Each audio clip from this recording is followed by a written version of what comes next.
जय श्री कृष्ण। भगवान कृष्ण गीता के तीसरे अध्याय के लास्ट में लिखते हैं कि मानव का जो जन्म हमने दिया है वो केवल हमें प्राप्त करने के लिए ही हमने उसे प्रदान किया है। पर इंसान आज किस चीज को प्राप्त कर रहा है? इंसान बहुत भटक चुका है। इंसान आज इंसान रहा ही नहीं।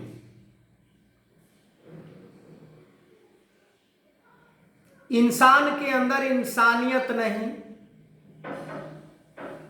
उसके कारण लोभ। इंसान परमात्मा की प्राप्ति तो छोड़िए, वो साधारण भी संसार में सामाजिक प्राणी भी कहलाने का योग नहीं है। समाज में कितना कुरीतियां फैला रहा है आज इंसान, जिसका कोई वर्णन नहीं किया जा सकता है।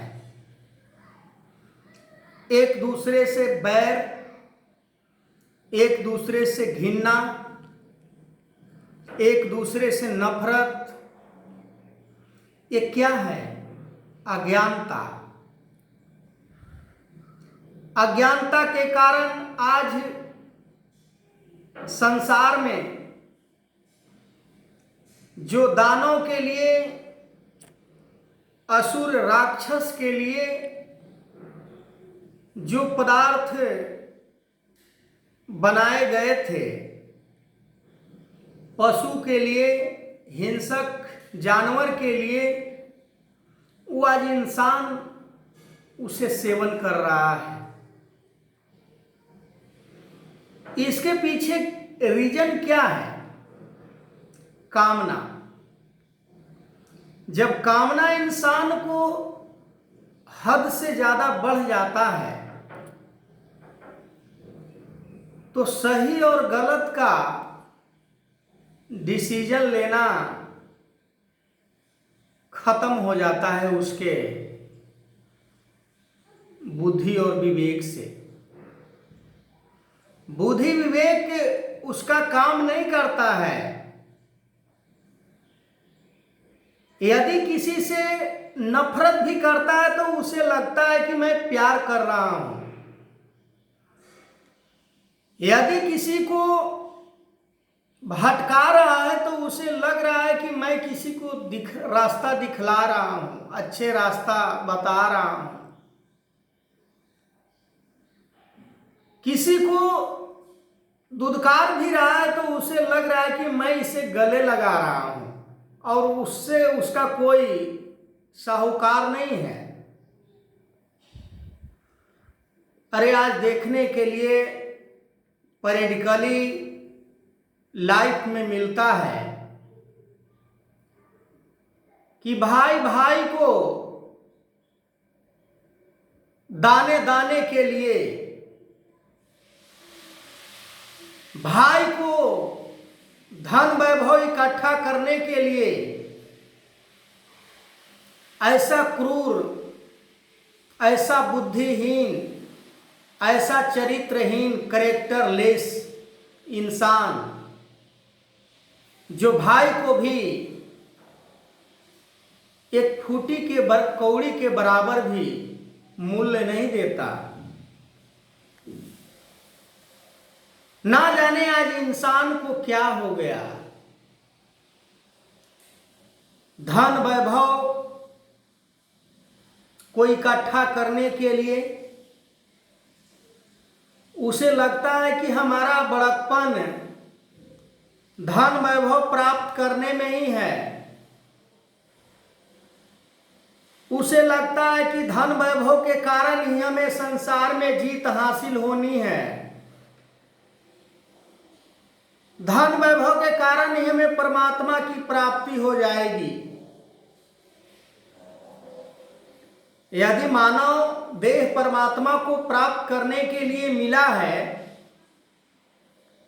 तो हम कौन होते हैं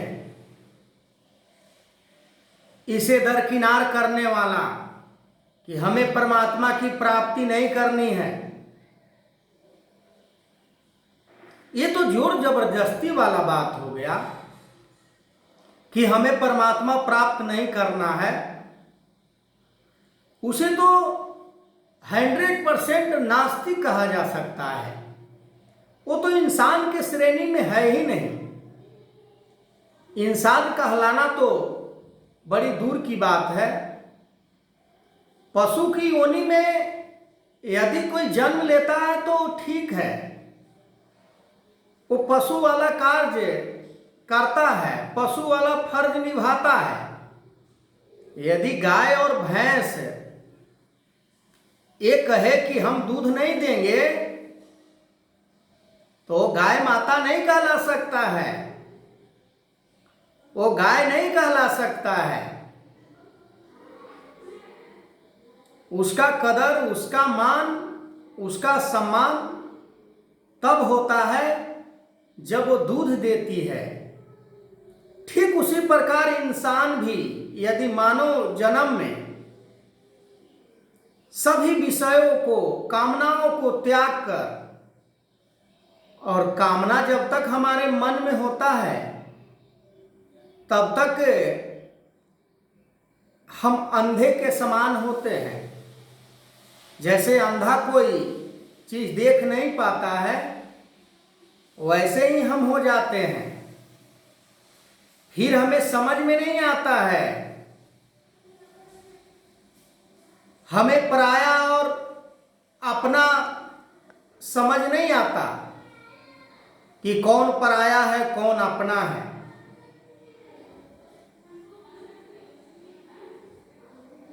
हम भाई को भी पराया बोल देते हैं। हम भाई से भी छल कपट चोरी कर लेते हैं। हम भाई को भी दरकिनार कर देते हैं। वो कहां से शुरू होता है? जब उसके जीवन में केकई जैसी नारी आ जाती है, अपने सुख सुविधा, अपने स्वार्थ में, जैसे केकई अपने ही पुत्र को राजा घोषित करने के लिए इतना बड़ी षड्यंत्र जो रची, क्या उसका नतीजा निकला?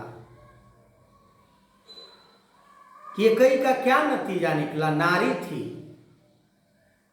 और उसके चंगुल में जो कि राजा चक्रवर्ती, जो स्वयं राम का पिता है, उनका भी मति भ्रष्ट करने वाला एक नारी केकई के रूप में इसी मृत्युलोक में आई और भ्रष्ट कर दिया। हुआ तो कुछ नहीं, पर